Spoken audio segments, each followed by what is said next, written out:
Good morning, my name is Jacob Folger. I'm an artist sculptor, and I was just asked to make a tree for somebody, and I thought, well, I'll go ahead and make a tutorial video on that. It's going to be a kind of a fairy tree. It's going to have a door and stairway and a swing, a working swing. And so we're going to be working with a stone here, and we're working with polymer clay, and this is Sculpey 3. It's my brand of choice. You may prefer something else. If you're sculpting in self-hardening or any kind of water-based clay that has to dry, air dry, it will likely shrink, and if you're doing it on a stone, it will crack around the stone. So just keep that in mind. That's why when I'm working with an object like this, I definitely am going to use polymer clay. And also, it's not just polymer clay, but again, Sculpey 3. And one of the reasons why is because Sculpey 3 will stick to the stone, and some other brands, not all brands, but some other brands will not stick very well to it. I'm going to get a little bit of acrylic here. Just opening the bottle. There we go.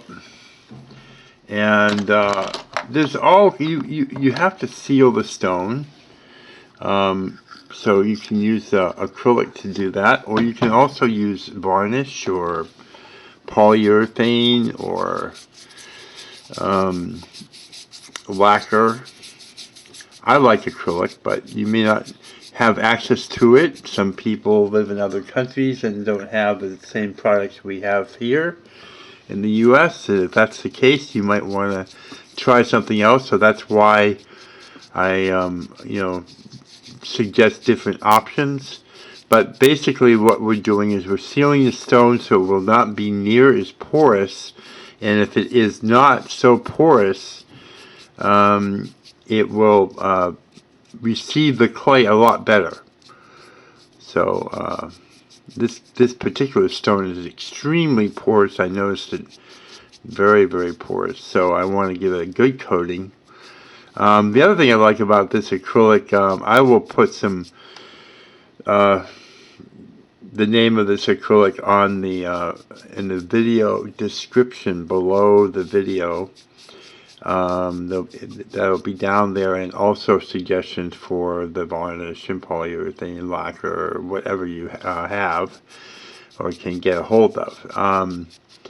But one reason why I like this product is it dries very quickly, for one thing. And it doesn't really change the appearance of the stone too much, and so that's good for me. So it doesn't change the appearance of the stone. You can also, it will give it a shine, a little bit of a sheen like that. But you can water it down even substantially. Double the volume of it with water and shake it up, and that will make it go a lot further and cost a lot less money to keep around. And that will diminish that sheen also that it's going to leave on the stone.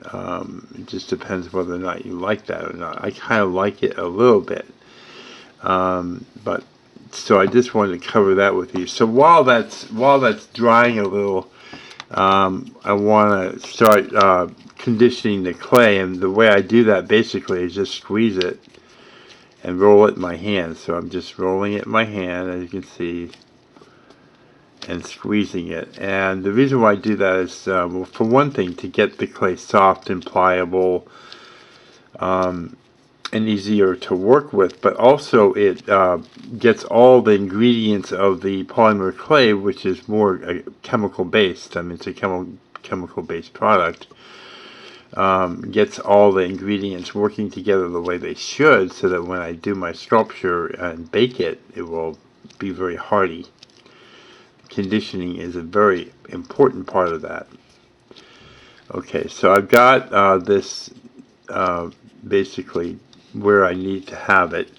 And now I'm going to start off with a ball of clay. So I start by squeezing it to form it into the shape of a ball like that, a rough ball. And then I start rolling it like this between the palms of my hands, and that gets a lot of the imperfections out.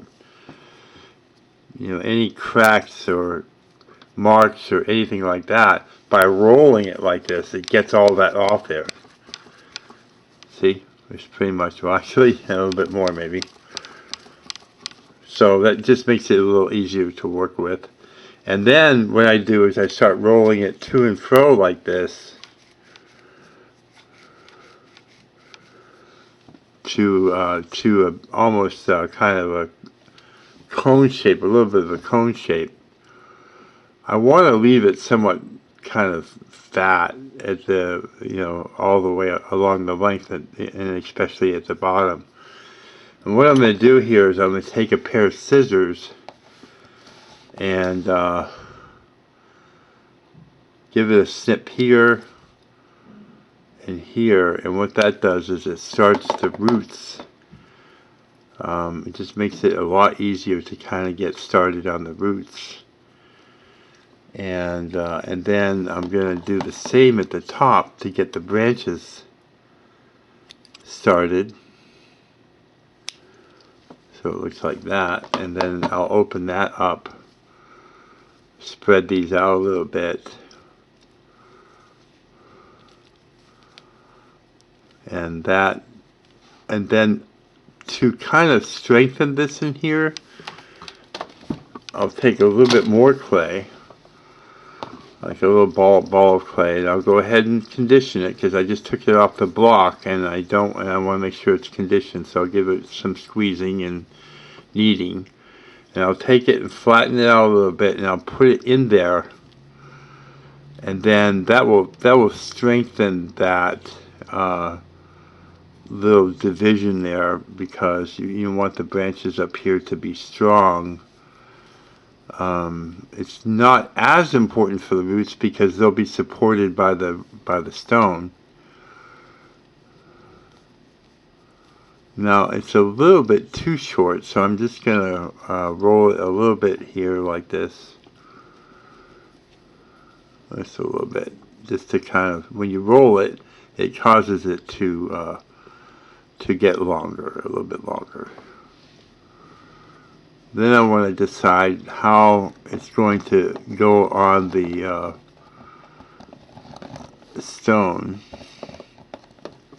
and what orientation I want. I kind of like the striations that are in the stone here, markings and that sort of thing, to be in the front.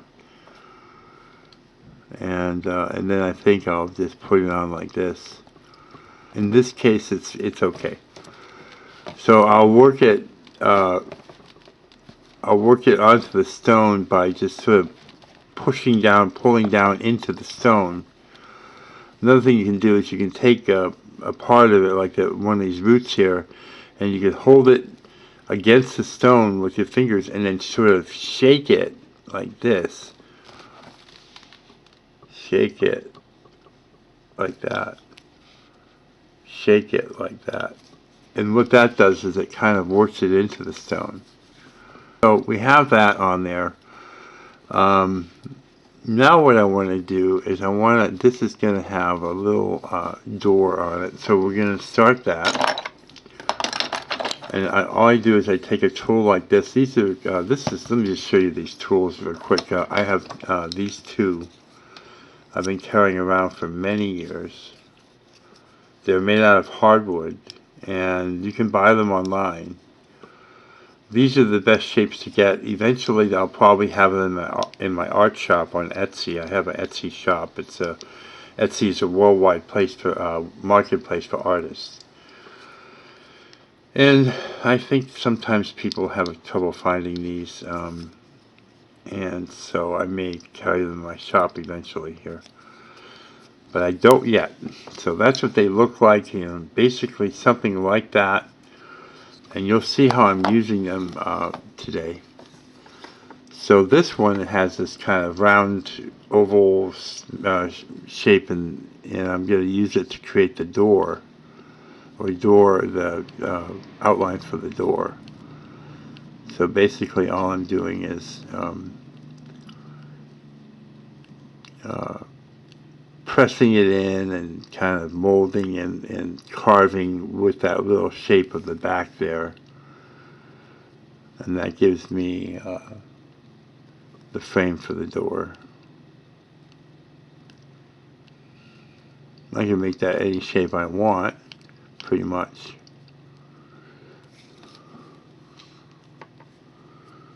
And then just smooth it out a little bit. It can be a little bit misshapen because it is basically a fairy type door.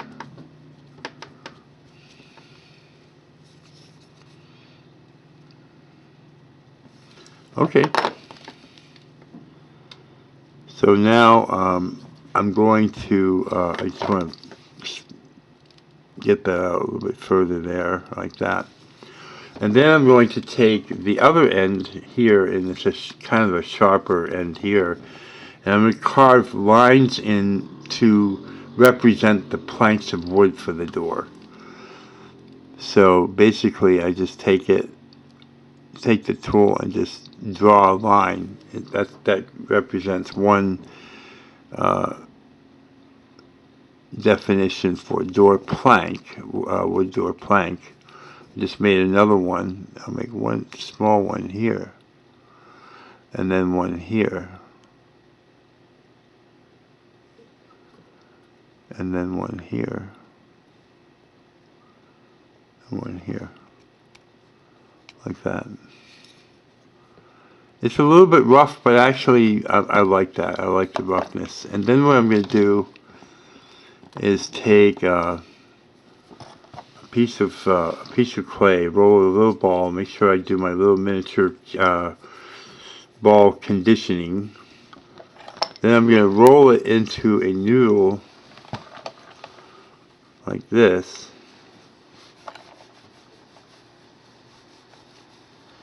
What I'm going to do is I'm going to create little straps that will hold the door together, basically. Well, I'll show you how I do that. But I want a pretty skinny little noodle here for that. And then what I'll do is take this is just a X-Acto knife. You can use any kind of sharp knife for this, but I actually prefer this size and shape. And I'll cut a piece there and also another there. And then I'll just kind of put the tree back, because once that piece is so small like that, it's kind of hard to move it around. So it's better if the tree is kind of tilted backwards.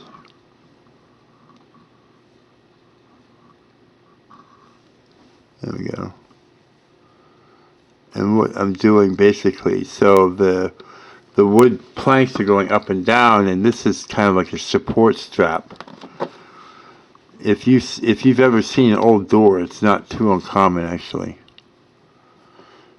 And I'm dropping the other one in on it and bringing it down, rolling it down.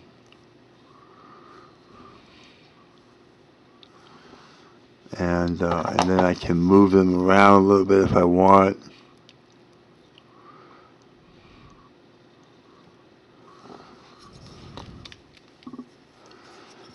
You know, the tools, these types of tools come in really handy to have if your hands are big and cumbersome.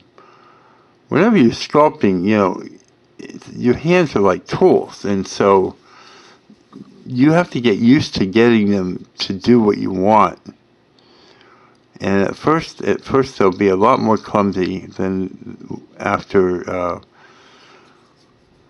So once you've been doing it for a while, you practice. Of course, your hands are going to get better at it, and also your ability to use the tools, getting the tools to do what you want them to do. So there we go. That looks kind of nice. And now what I'm going to do is I'm going to take a really wee little ball, make a little tiny one,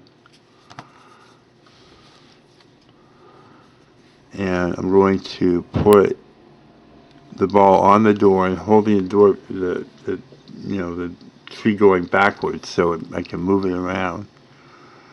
I'm just going to install that as a doorknob right there. You can see how I did that. Now I'm going to start creating a little staircase for the stone, for the tree coming down. And before I do that, I'm going to the stone is not really flat on the bottom, so I'm going to take a ball of clay. Go ahead and knead it a little bit, and I'm going to look at the bottom of the stone here. It's an oval shape, so I'm going to create an oval shape. And this will be for like a little base for it to sit on. And I'm going to squeeze it sort of flat like that. I don't want to make it too big because when I squish it to squeeze it and make it flat to support the stone, it will spread out. And so I don't want to make it really huge and have it squeezing out the ends or whatever. So I make it about the size I want, like that. And I put it on here, and that's another reason why you should seal the bottom of the stone also. If you were thinking you weren't going to do that,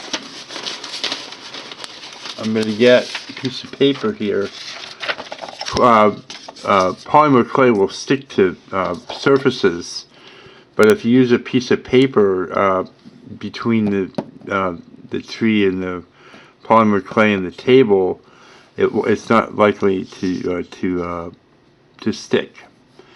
So so you've got that on there. Now you can set it on top of the paper here. Hold it in the position that you want, so it's level or however you want it, and then just press down. And then you see it's easy to take it off, and you can see it spread out. See how it's spread out like that? And it's flat now, and it will stand up on its own. And you can also even press down even further to further spread it on the bottom, giving it a broader surface for it to stand on. Pull this up and peel it off just so I can show you. So that's how it looks on the bottom. It's nice and neat, and the stone is level, pretty level. It might have to go that way a little bit, but that's how you do that. Now it will stand on its own, and we can start working on the staircase. And I'll probably do a little bit more work on that door, but first I want to go ahead and get the staircase going. So kneading as we go. You want to just do the conditioning as you go. You take a ball about this big, squish it a little bit like that, not too flat, but about that size, and then place it on the stone at the door like that, and that becomes a step there.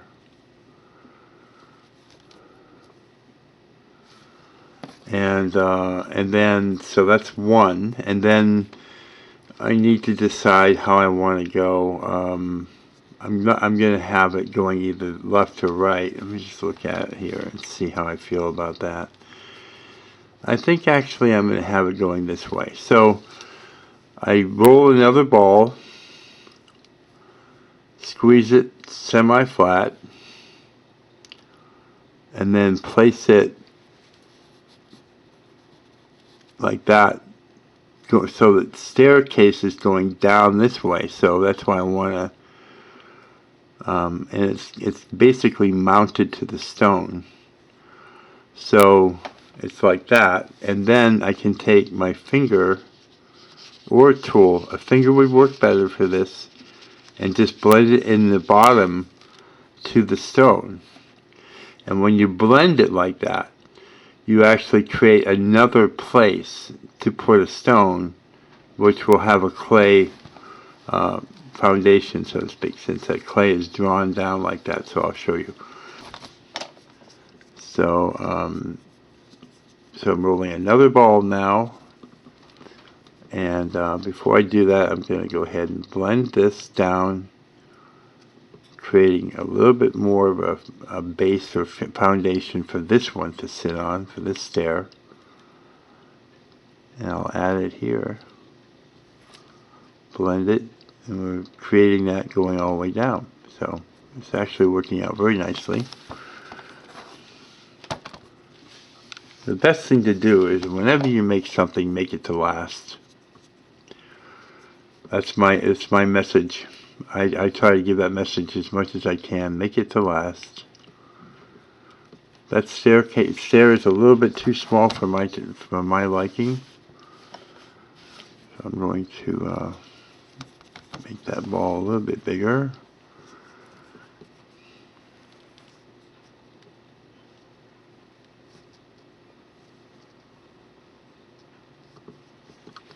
It's far better. Your tools are good for certain things, but for this particular thing, the reason why your finger is better than the tool is because your finger is soft, and you can blend the clay to the stone and get it to bond a lot better with the stone with your finger than you can with your tool. So just a lot of this is a lot of it is experience, of course, because I've been doing this for a long time and I do it a lot.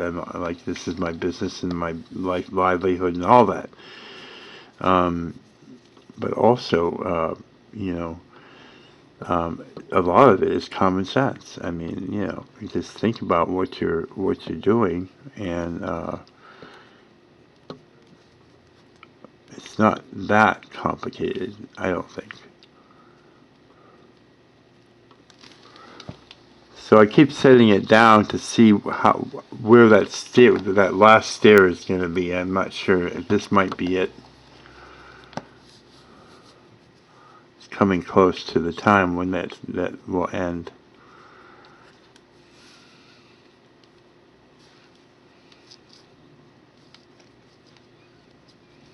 I think I need that stair to be bigger there.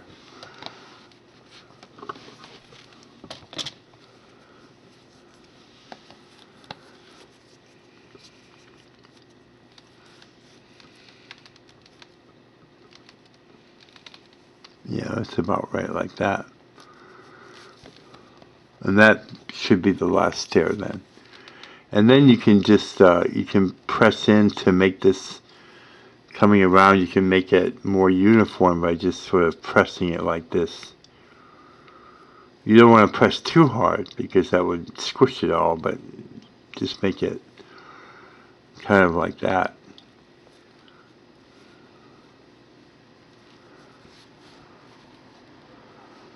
So that's a little winding staircase. And then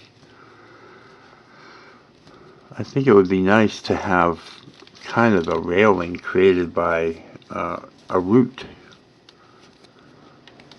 So I'm going to start with I'm going to back this off. Keep it on the clay, on the paper here. Back it off so I can get my hand going here. And then I'm going to try to create a root that goes down around that on both sides. I think that would be fun. So, so let's see if we can get something about that length there. I don't want it to be too thick and to obscure the staircase. And I'm only going to see how this works right before I decide.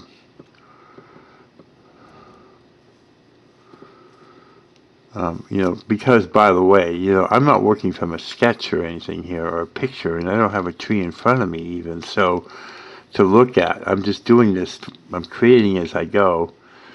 That is what an artist does, or a sculptor in this case. So I'm just pulling this root over kind of a little bit, blending it in, and then bringing that down.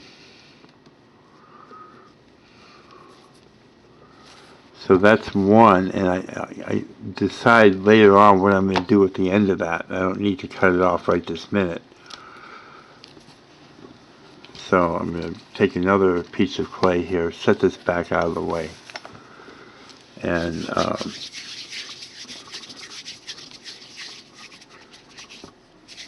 roll the root. Rolling these simple shapes like this and then assembling them makes it go far faster, but it's also a good way to teach because it's easier for someone to visualize what they're making if they can make it that way.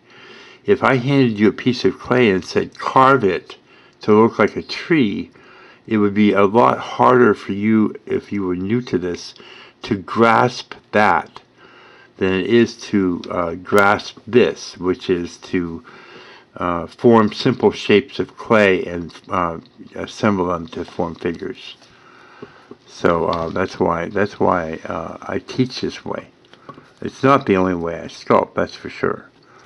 I do a lot of carving and piece building, just adding little bits of clay and that sort of thing, and building up. And I do all kinds of ways of sculpting. And but when I'm teaching, that's the baseline really for how I teach.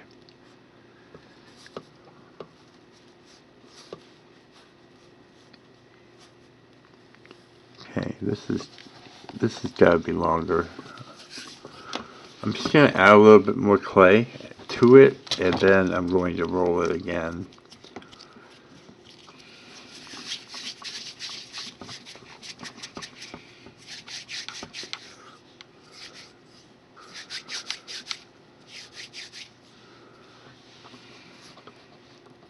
Okay.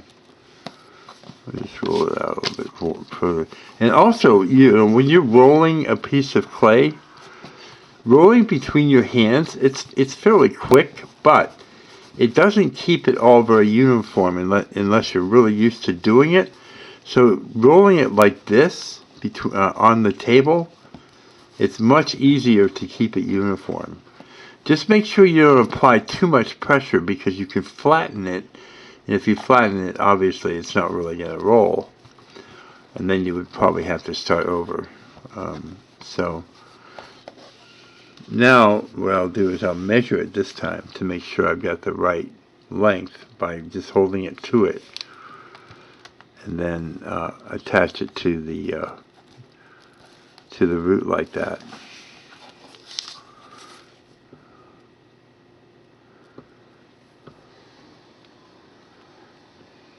So it's kind of a edge. It's like an edge for the staircase. It's not quite a railing, but basically gets the message across. And then I think I know what I want to do at the ends. Just for fun, is just bring them down and then just kind of spiral them back a little bit like this. Kind of give it a stylized kind of appearance.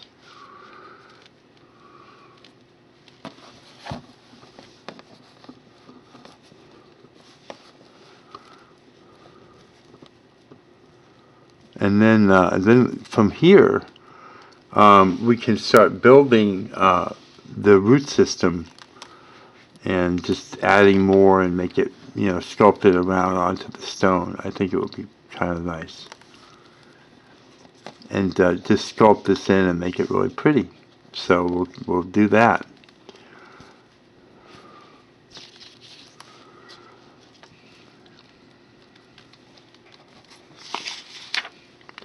So on the bottom here, you might not want to get in there too much and make a mess. I mean, if you're sculpting it and carving it and all that sort of thing, and you're doing that, you can create a lot of work for yourself in smoothing later on if you try to strengthen this whole thing from the top. The best thing to do really is turn it over and just start blending the root into the bottom of the stairs.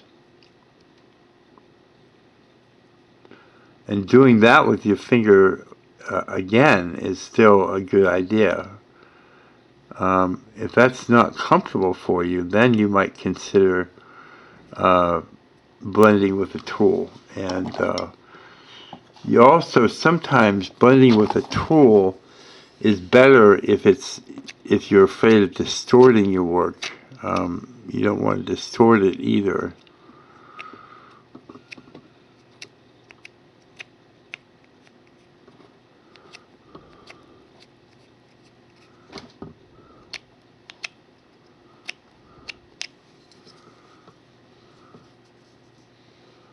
There we go. So now this is far more sturdy than it was before.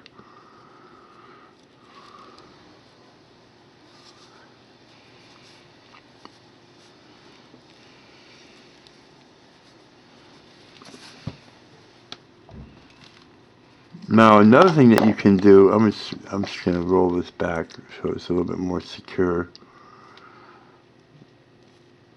And roll this back a little bit. I'm not sure how I'm going to leave that. I may change that later. I think, I'm not sure what I'm going to do with that.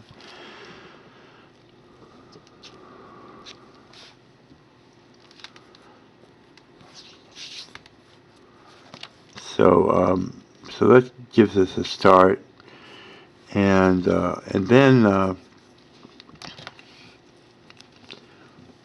you can make the roots. You know, one of the things about old trees is that, pardon me, the roots are tend to be kind of gnarly. They call it gnarly,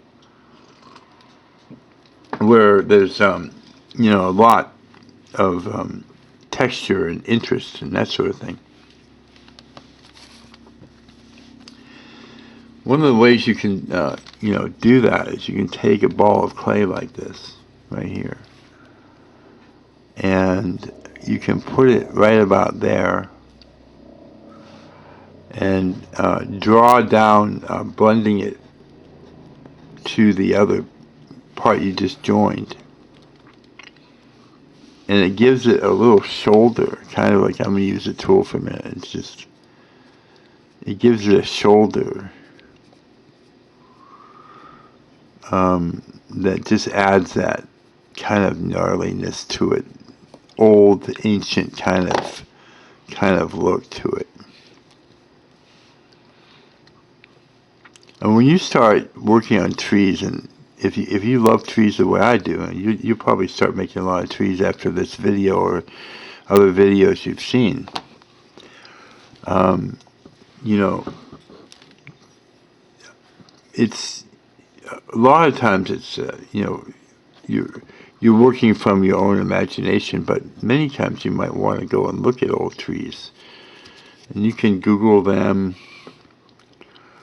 You can get ideas that way about how to do things.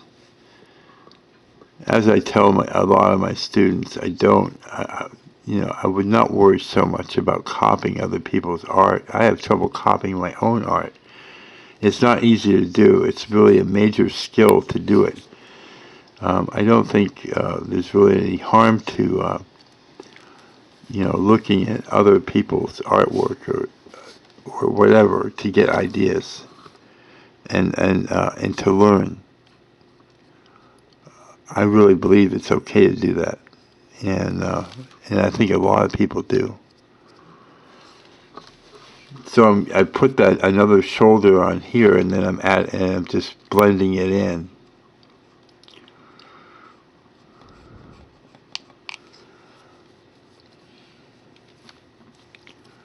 That kind of adds, and then also it kind of deepens the doorway.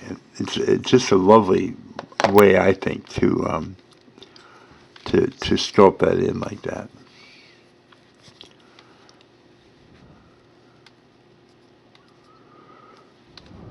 I'm just going to bring this around a little bit here. Try to get it a little bit more smooth here. That's placed there a little bit smoother. And I think while I have this on this side, I don't really need it on this side because I don't think it really fits in on this side. So I'm just going to terminate it there.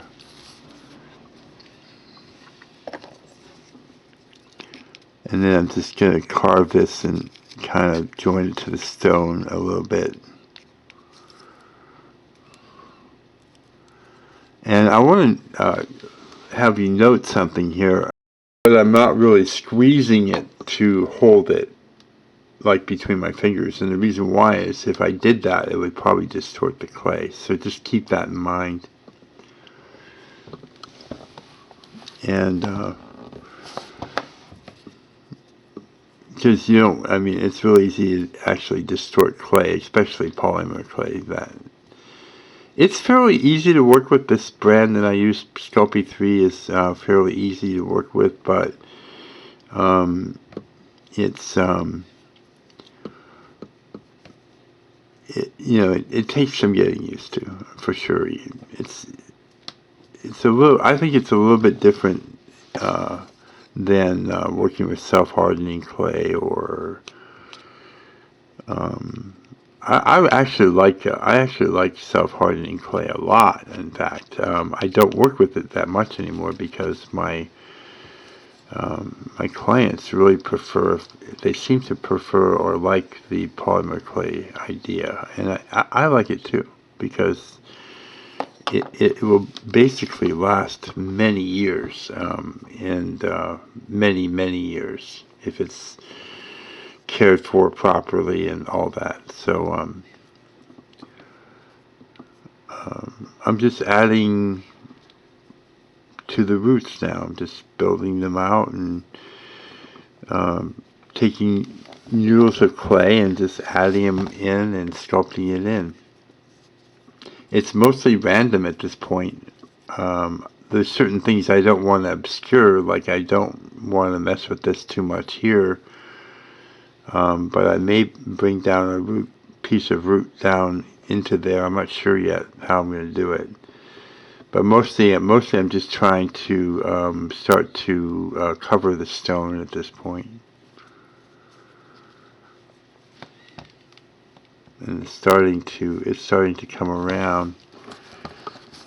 It's not very hard to do this, I mean, I have to say, and it's very relaxing and very rewarding, I think. And when we get the sculpture, done, I'll show you how I finish it. The reason why I sculpt in black clay is because the finishes that I put on it afterwards, after I make something, is will just be so beautiful. It's just gorgeous on the black clay. And I'm saying the black clay because that's what it is. It's the black clay. I mean, the finish looks good on the black clay. It looks good on black paint, but not the same. So I really would prefer not to, use white clay, paint it black, and then do this. It's not the same. It's got a beautiful texture and appearance, and that you can't get on paint, to be honest with you. I know a lot about finishing because I've been finishing my sculpture for years, and I've come up with some really beautiful finishes. And going on certain materials, certain finishes can look really amazing, more so than on other materials that they go on. So it's just part of the thing, and I have to say, if you do these finishes on the black clay, More specifically, Polymer or Sculpey 3 black clay, because that's what I'm using. I mean, I'm experiencing this, you know, with Sculpey 3. Now I'm just adding a shoulder here, more natural to me to not add a ball, but then add little bits of clay and build up like I was talking about a few minutes ago. Sometimes it just does it's a natural thing for me to do that, and not actually do the simple shapes method. But usually when I'm teaching, I try to do that for my students because I really believe they can really grasp it and actually do real well with the sculpture. So you can also add. You can take smaller balls of clay like this, and you can add. I call them elbows. So to add some more creativity to the root system down here, you can add an elbow like that. And you can also, the other thing you do is on the front side of the elbow, you can cut off a little bit like that. And that adds more of a kind of gnarly appearance.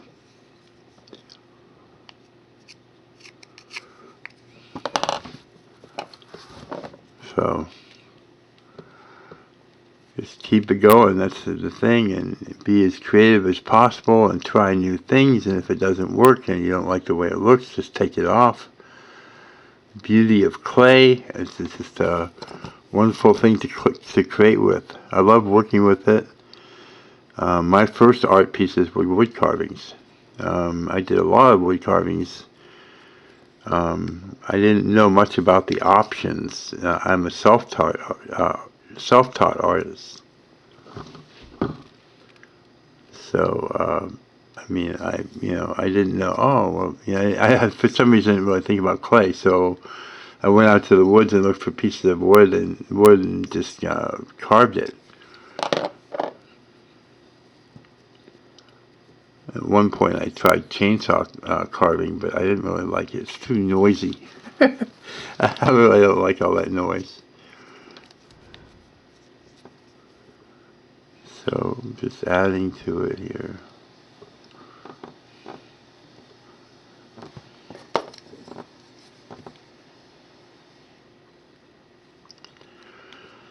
The main thing with this is try not to get frustrated with yourself. Be patient with yourself.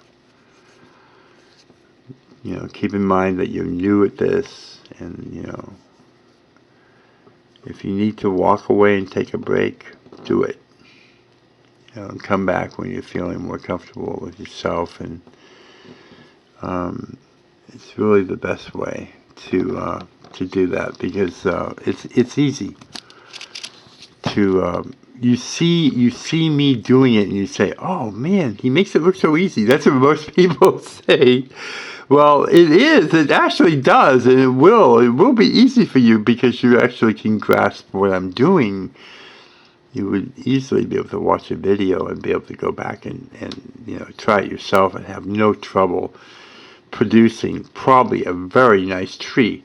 The only thing is that it'll probably be a little bit rough because you haven't really, you don't have the skill, you don't have your hands used to it, the tools in your hands used to it. So obviously you have to practice some to get used to that. If you can just see into the future a little ways, because let me tell you what, it's a beautiful skill to have. Take the time and learn it if you can, because if you want, because I'll tell you, it's a wonderful thing. It really is, to be able to do this. And it's not that hard. You do have to practice, but there's a lot of things you can learn in life that would require a great deal more practice than this. That's for sure.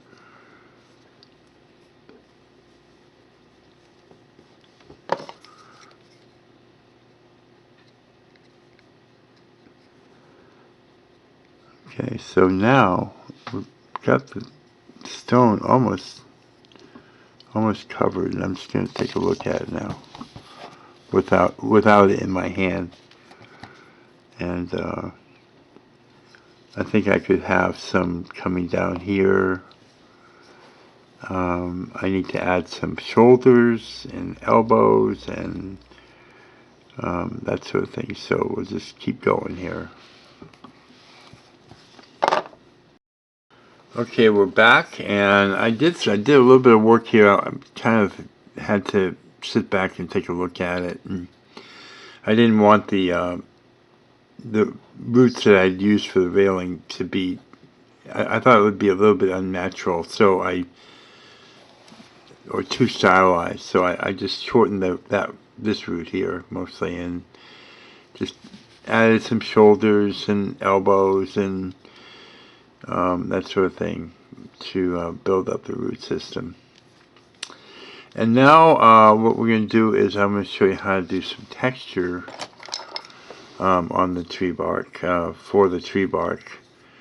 And the way I usually do it is I sculpt in lines on the tree, and I'll use a tool like this and just basically take my time and go around and add grooves which define the bark of the tree. I notice that a lot of people, when they're doing this, they get kind of impatient, and so they'll try to do it as quickly as possible, but I'm asking you to take your time if you can, and you know, just try to do nice, smooth, flowing lines if you can. It'll be better for the practice for yourself, and your tree will probably look a lot better if you are thoughtful about where you place your lines. And you still, I mean, it's not very slow. I mean, in just a matter of a minute, I already covered almost a third of the tree. So it's really not that, you know, too slow doing that. But the tree will look a world better if you do it that way.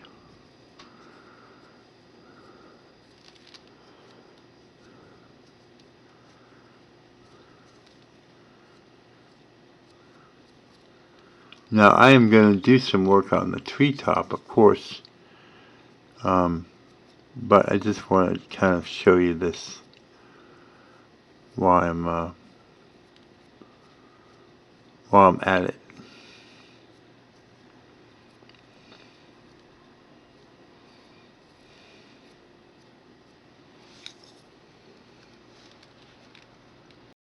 Okay, so we've got the texture at least started. When I handle the tree, of course, to do the top, it's going to obscure it a little bit. I'll have to go back.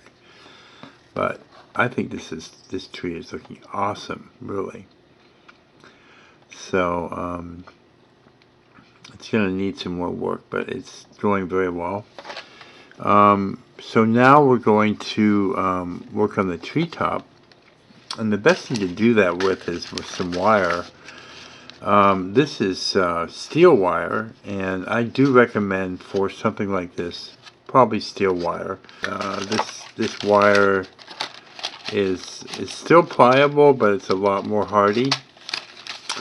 So this is 18 gauge wire, and you can get this at the hardware store, and it's only about, this is roughly $7 or so for not sure how much, 110 feet, 33.5 meters.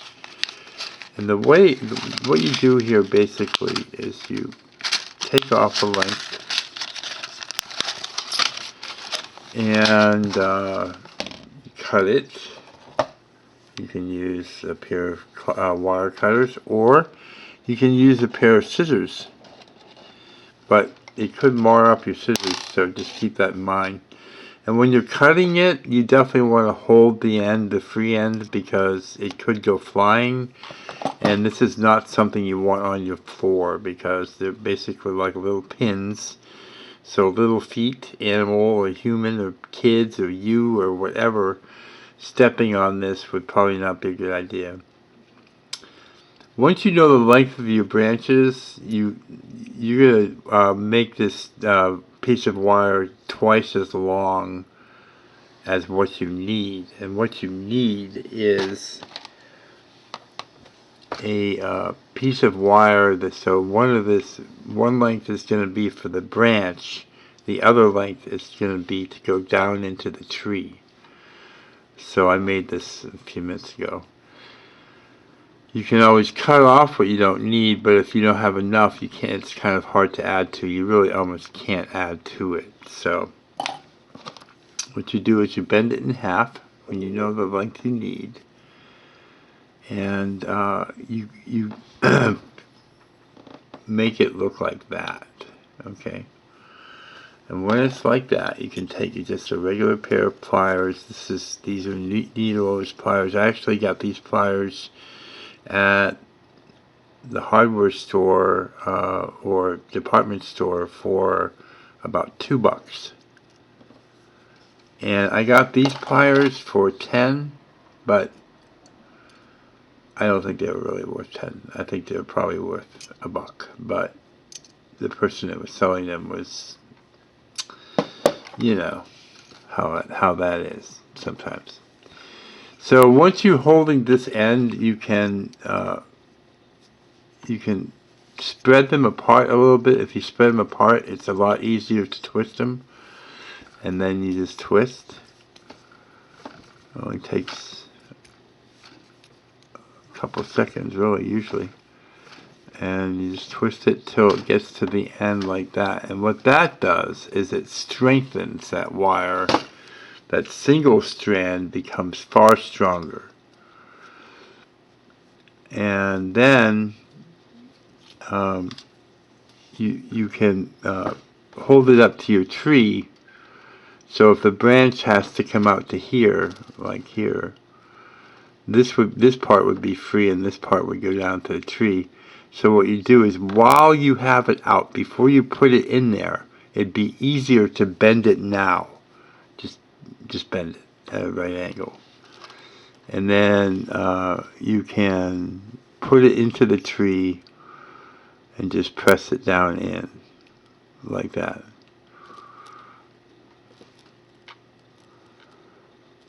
And that will give you a nice strong branch that you can wrap your clay around. And then to do that, you take a ball of clay. Always remembering to condition as you go. Take a minute to condition it. And then roll it into a noodle like that. And it can be a little bit longer than the wire, but if without the wire, it would just droop down eventually. Probably, more than likely, it would do that. And what you can do is you can stick it down underneath the wire like that, because then you can see the wire. The wire is on top.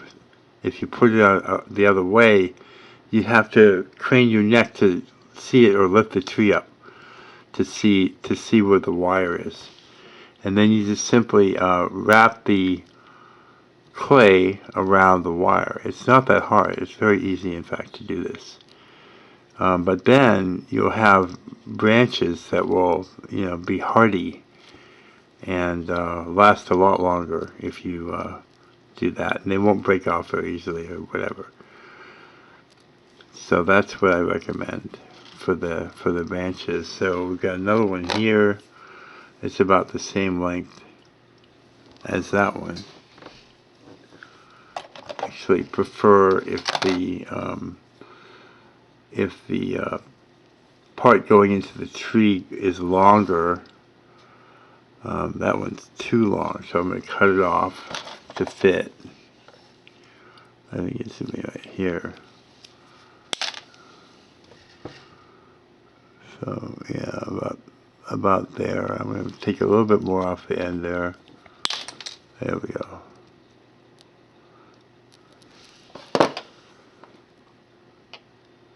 Stick it down. And when you're sticking it down there, you definitely want to check and make sure the wire isn't coming through out of the tree. If it does, you might want to go back and pull it out and then just try to stick it down in again. So I'll show you what that looks like so you have an idea. So we'll just use a single wire strand here.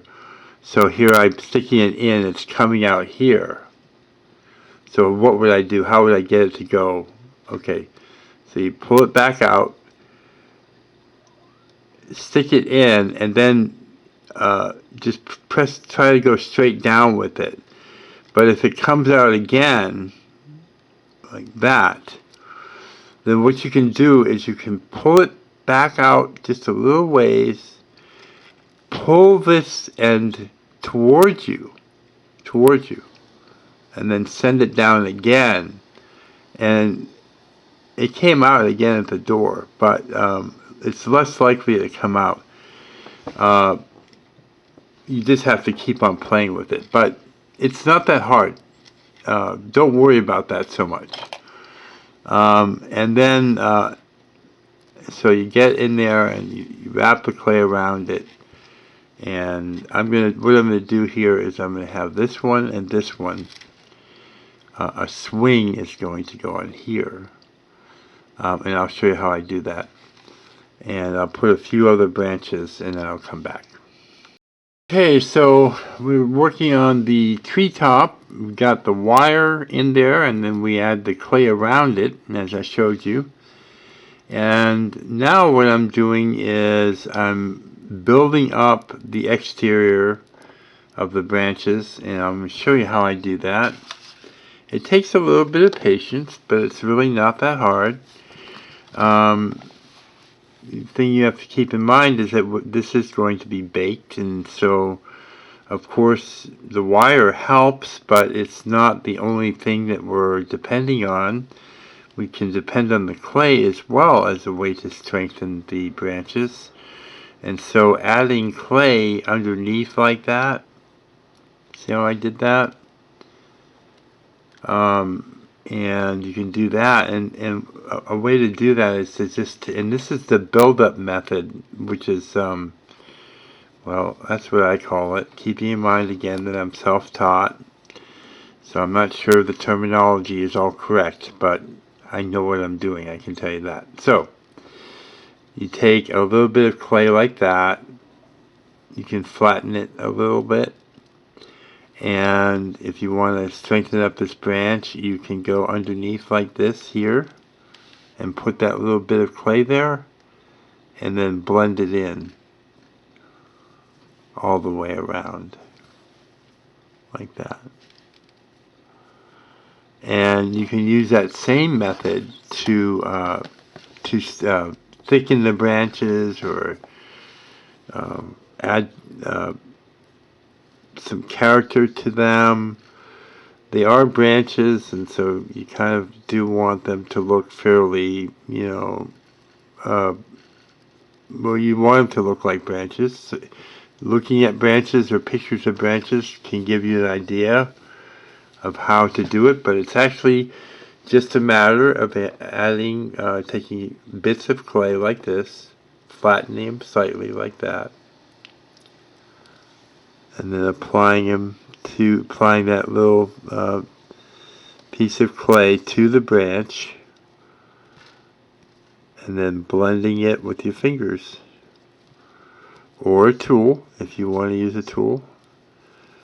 I really recommend in the beginning using your fingers as much as possible, because there's a whole bunch of benefit from the ability to get your fingers to work for you the way they should and where they can. So you can just take your time and do that. So let's just do a little bit more together where we're adding build up to it to build up and strengthen the branches and shape them. So you can add a piece. That piece was a little bit bigger, and I added it, and when I added it, I wrapped it around the branch.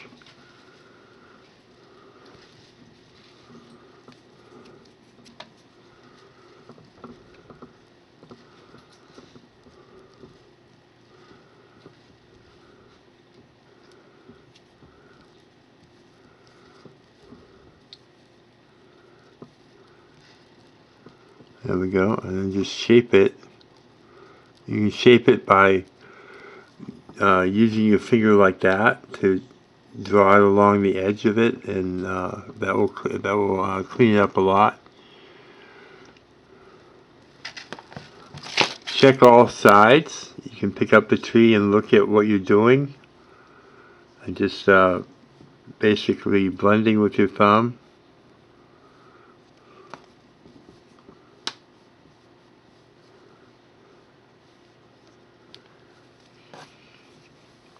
Remember to cradle the sculpture in your hand, and the best way to do that is also from the stone, the bottom of the piece, as opposed to holding on to it like that. There we go. Now, before we start adding texture to the tree here, I want to make a swing or get that started. I was going to do just a board swing, which is basically like this, is shaped like this, that would swing back and forth on a string. But I'm going to do a tire swing. I think it's going to be more fun for this piece, and I think a tire swing would be really cute. And so what I'm doing is I'm rolling a length of clay to make basically a donut, which is what a tire would look like. So but I need a uniform length. And then let's see, how is that going to work? I think I need it longer. So I'm going to roll a bit longer, like that. And you can see it's fairly uniform.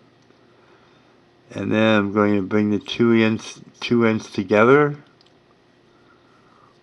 and just sort of blend them together. So I'm sealing any seam there. Let's see. Using a paintbrush can smooth everything out in the center.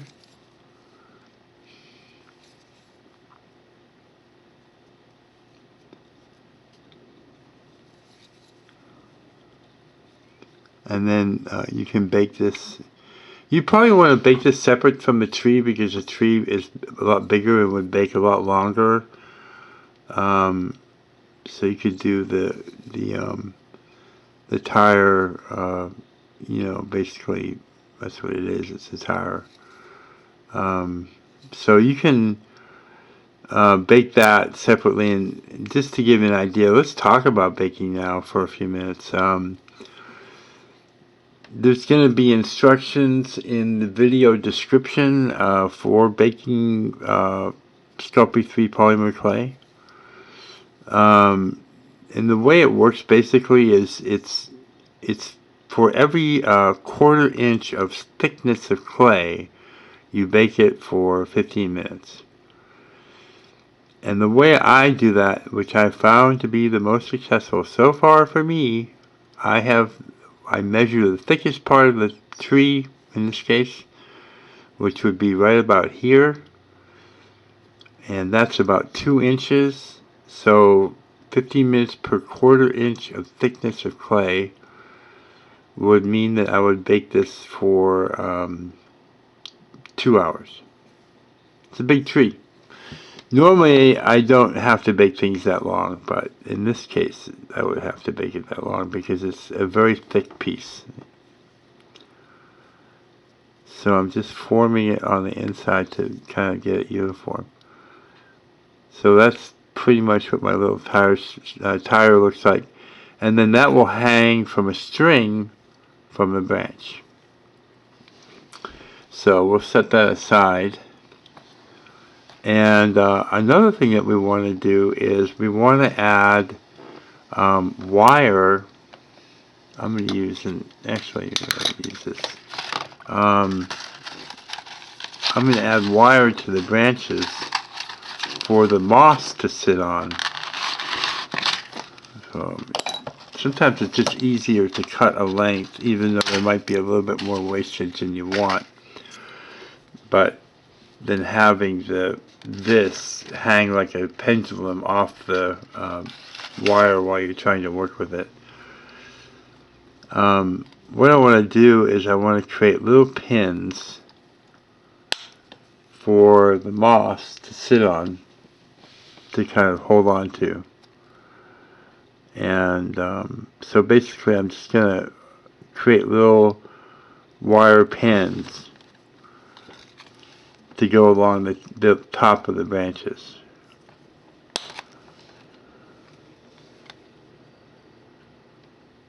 Like that.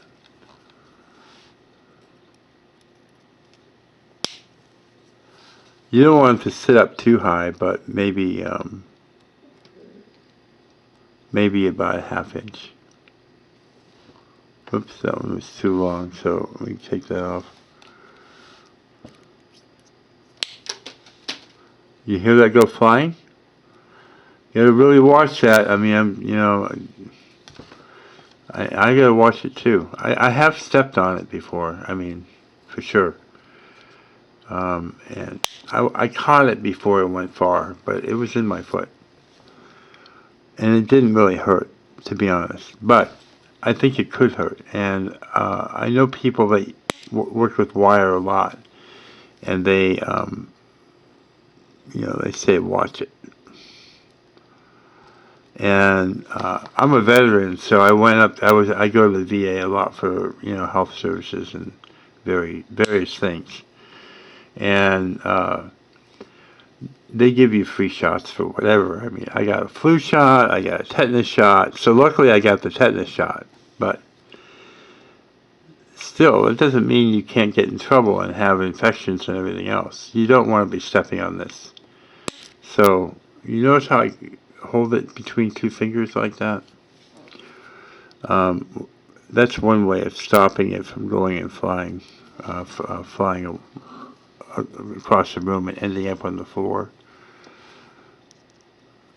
So you position it where you want it, hold it both ends like that, and cut it like that.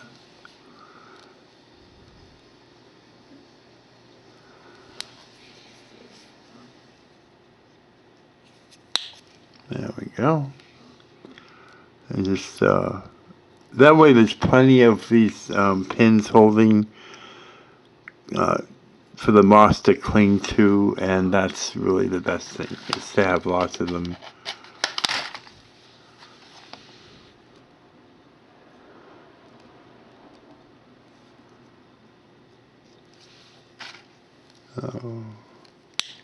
See, I just grabbed the end of that to hold on to it. Now the other thing is, our base that it was sitting on is still there, but it's very rocky. So I'm going to redo that. But still, it's easy to work with like this. I mean, even easier than if it wasn't there.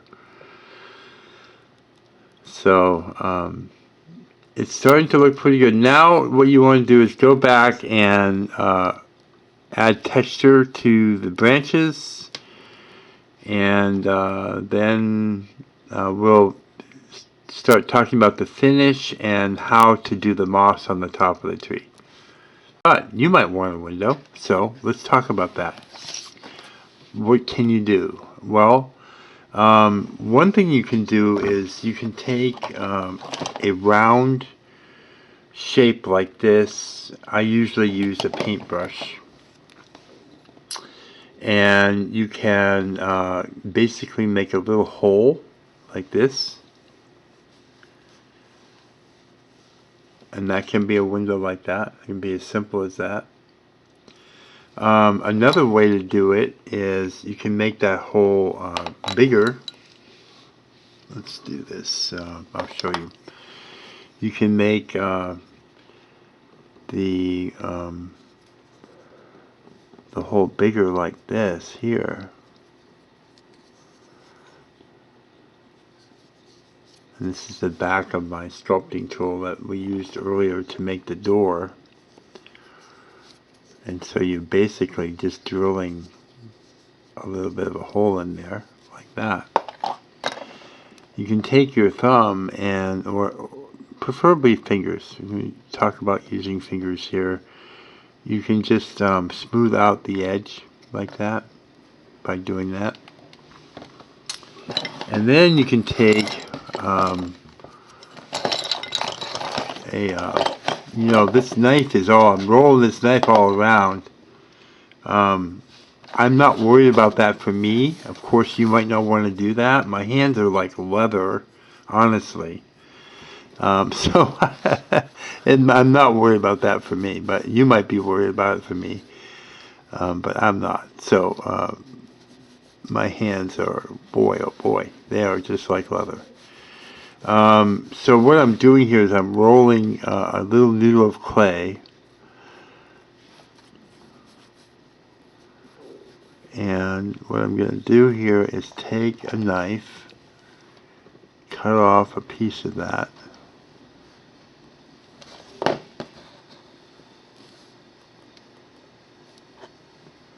and I'm going to put it in there. Actually, that was a little short. Let me just show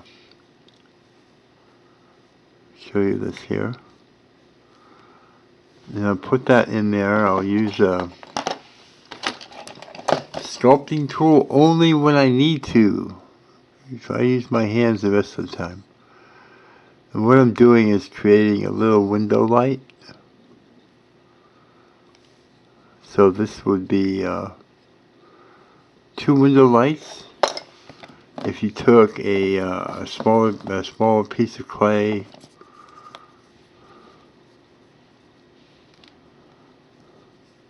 remembering to tilt the tree back if you need to.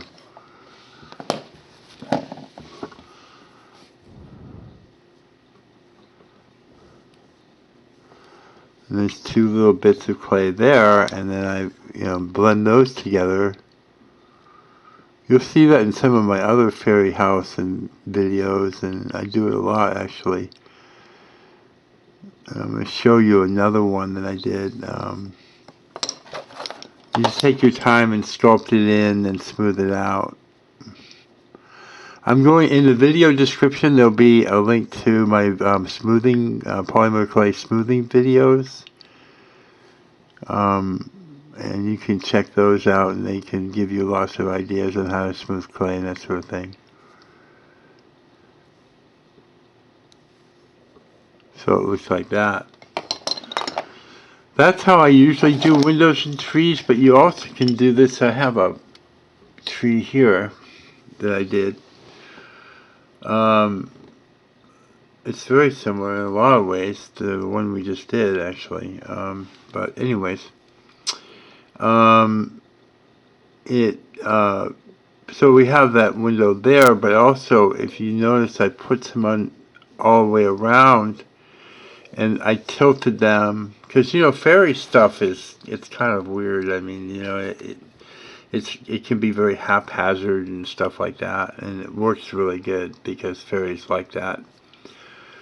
So these windows, they're very rough and that sort of thing, but that was the idea behind this tree, was to keep it very rough. And is often the case with my sculptures. My sculptures are very detailed usually, very unique, very unusual, even very beautiful, but they have a lot of texture and roughness and sculpting marks left in and things like that. Now, I don't have to do it that way, but I frequently do. So I made this a while back. I haven't messed with it too much, but it has a swing. It has a swing on it. This bench that I showed you earlier goes with this, and it swings here.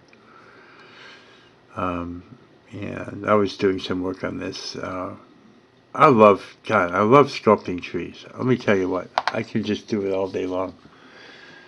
And also, my art photography includes a lot of trees. I have a lot of trees and moonlight and stuff like that. There's a lot of that. A lot of that is on my art shop. And at the end of the video, you'll say you see a thing will come up and have my address on there for my art shop on Etsy. Please come check it out. I'd love to have you over there, and you can see it online, and it's a lot of fun. Okay, so that is how you do a window. It's not that hard. It takes a little bit of patience, but you can put them wherever you like them, and or you can do the ones with the. This is a paintbrush. The brush end fell off. Some paintbrushes are not made very well, but this tool will last forever if I take care of it. And they're great for eyes on animals and people. They can be used for that. They can be used for the windows, for all kinds of things. I really like using that type of tool. Okay, so now we're going to talk about the finishes, and we'll be... Okay, I did want to say that you definitely want to go around and check your work and make sure your tree is where you want it. And I also want to say that when you carve the lines in for the bark of the tree, there are things that you can do to subdue it a little bit, like pressing, here and there, to just kind of subdue that a little bit, and it can look a lot nicer and kind of windswept and that sort of thing. So you might want to try that if you like to, and just make sure everything is good, you're happy with it. Take a look at the smoothing video and see how to do that. And then so we're going to be using something called Pearl X Pigments. This is Pearl X Pigments. Comes in a number of colors. It's a powder. You can paint it on before you bake the clay, before you bake it.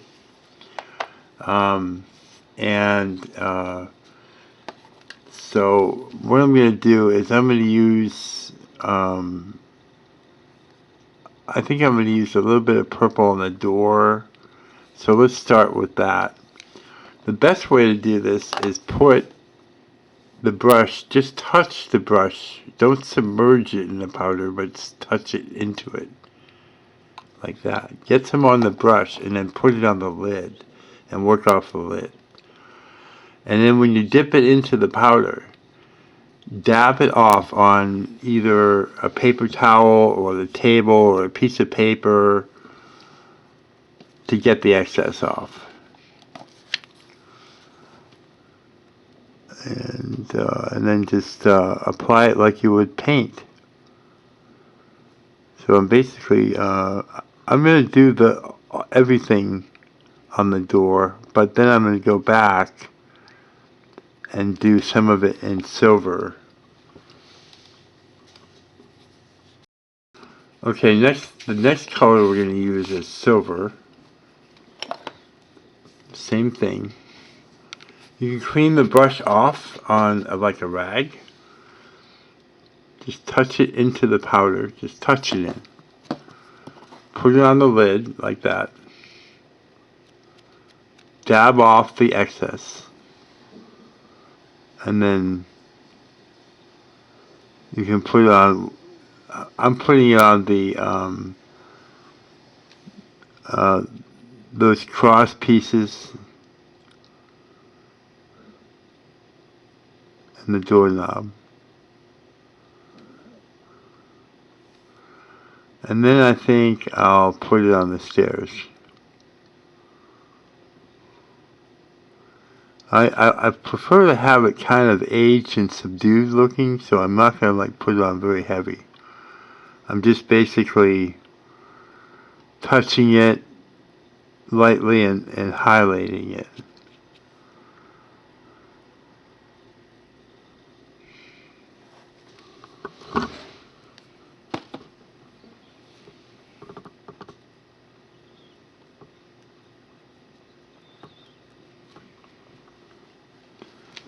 And actually, you know what, I think I'll clean my brush here, and I think I'm going to put it on the cross pieces for the window. Like that. And then the next part is the tree, and I'm going to do the tree in antique bronze. I keep it in this lid here because I use it all the time. And sometimes I add a touch of gold to the bronze. This is antique bronze, same product, Pigments.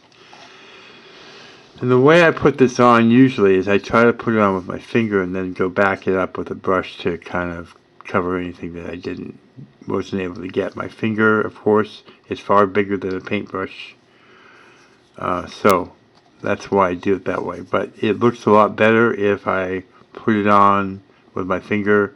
I dip my finger into the powder like that, and then I swirl it, which just sort of gets it right. I just swirl it for a second, maybe once or twice with my thumb, and then I start putting it on. You know, again, my idea behind this is to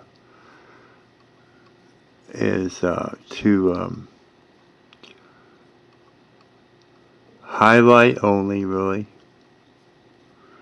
It's a very rich, deep finish, and it's very, very pretty. You may not be able to see that so much by video. Sometimes the video doesn't like catch it the way I see it with it, you know, right in front of me. But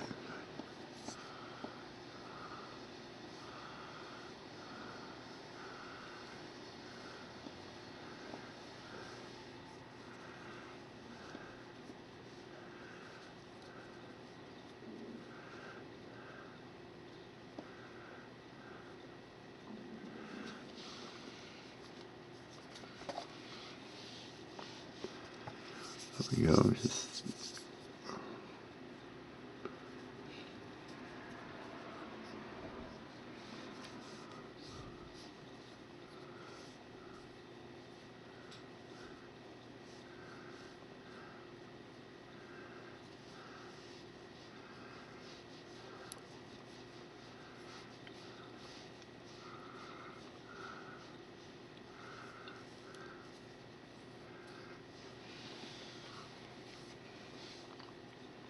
I think I don't know, maybe it's just me, but I'll tell you what, I think it's so beautiful and deep and rich and unusual and stunning even, and I think it's just gorgeous. And when you bake it, it looks really sweet, I have to say.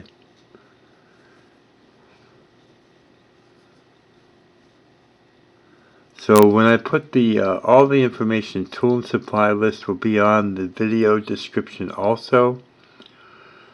When I do that, you'll see it in there, the colors that I'm using and everything. I'm really detailed about that. Usually I don't miss anything, so hopefully I'll get that all for you on there. And I did put another piece on the bottom here. I still have to work on that a little bit. But now I'm personally not going to bake this because I'm not done with it. It's for a client, as I told you, and so I'll come back later and finish it up and then bake it. But we're ready to put the moss on. Okay, we're back again with a bag of moss, and I got this at the hardware store. You also can get it online, and I'm going to give a source for it where you can buy it. And you get a big bag of this for like 12 or 13 bucks, and it seems like a good deal to me. The only thing I found is that the pieces are kind of small. So if you're doing like a small tree and you just want to hit it one time with a piece of moss as opposed to multiple pieces. But still, it's beautiful. I use it a lot. I like it. And it stays, it's not like really dry and crunchy like you might think. This is preserved moss. It does come with, there's little like pine needles in it and stuff you have to kind of clean out, but that's typical for moss. It's real moss, and it comes in a number of colors, and this is Forest is the color that I use for trees usually. And all you have to do really is just put it on the pins, slide it on there.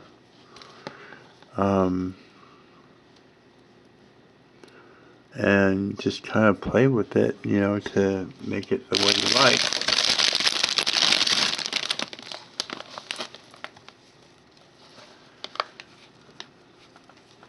You can cut it if you want, you can tear it.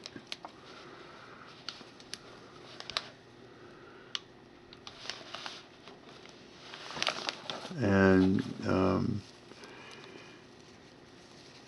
if you were adding, you know, if you had more branches or whatever going up, you know, you could layer it if you wanted to or whatever.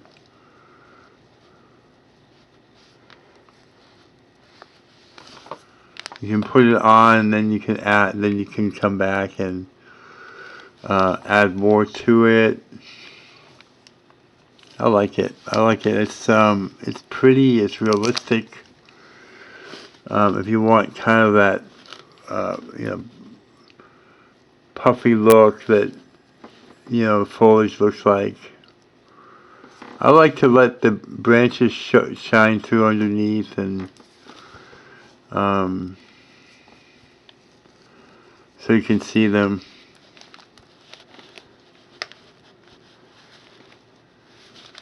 Maybe not too much, but some anyways. Then you can come back and you can trim it off of underneath.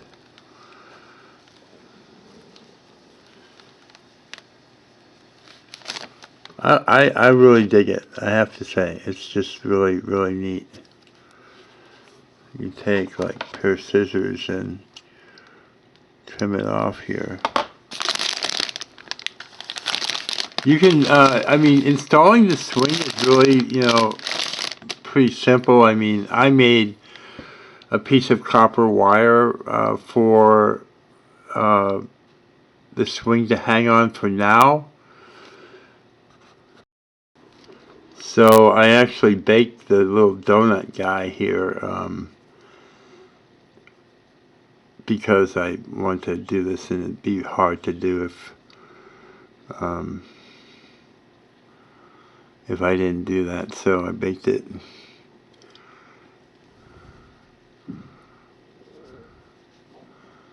I just want you to see, but I'm using wire, and partly because I'm not very good with string. I don't handle it that much. I suppose if I sculpted in string or something like that, but I'm really pretty clumsy with it, to be honest. So I just have made this little hook here. How cute is that? And then we'll get the rest of the moss up there.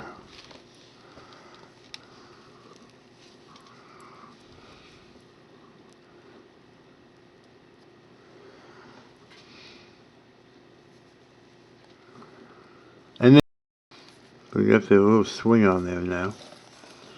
And I mean, this is just has to be played with a little bit, but it's not hard to do this at all.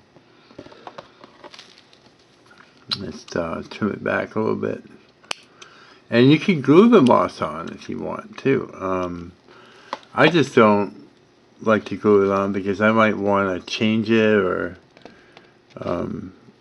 make it thicker or play with it or whatever. I don't like to glue it on. But you can see it's just a matter of building it up a little bit. And the nature of the moss is that it does sort of you know, hold on to itself, to other pieces, you know, like it. So but you know, this is not something I don't think I would want to put something like this outdoors. It's up to you, but I don't really think that you know, polymer clay will last a long time outdoors, but it's nothing that is not from outdoors is meant to be outdoors. Really, it's true. And anything that you have, whether it's concrete sculpture or whatever it may be, if it didn't come from outdoors, you probably shouldn't put it outdoors. That's what I say. I've been a sculptor for many years. I've made big, giant gargoyles. I know something about it, I can tell you. Putting it outdoors is probably not a great idea. So, there it is. Clean this up a little bit. Oh boy, what a tree, huh? Tree house. So, there it is. If you like this kind of content, please subscribe to my channel. And I do a lot of fairy houses and all kinds of things, and you probably would enjoy my videos if you like this kind of teaching. And if you would, I'd appreciate it if you would rate the video, let me know if you like it or not, and leave a comment in the comment section. If you want to share your tree that you made or anything else that you made from watching my videos, you can send it to my email address, which is in the About section of my channel page. And that will be also in the video description. Pretty much anything that you have questions about will probably be in the video description, and if not, you can leave me a comment, and I'm really good at replying to comments. Thank you so much for watching, and have a great day.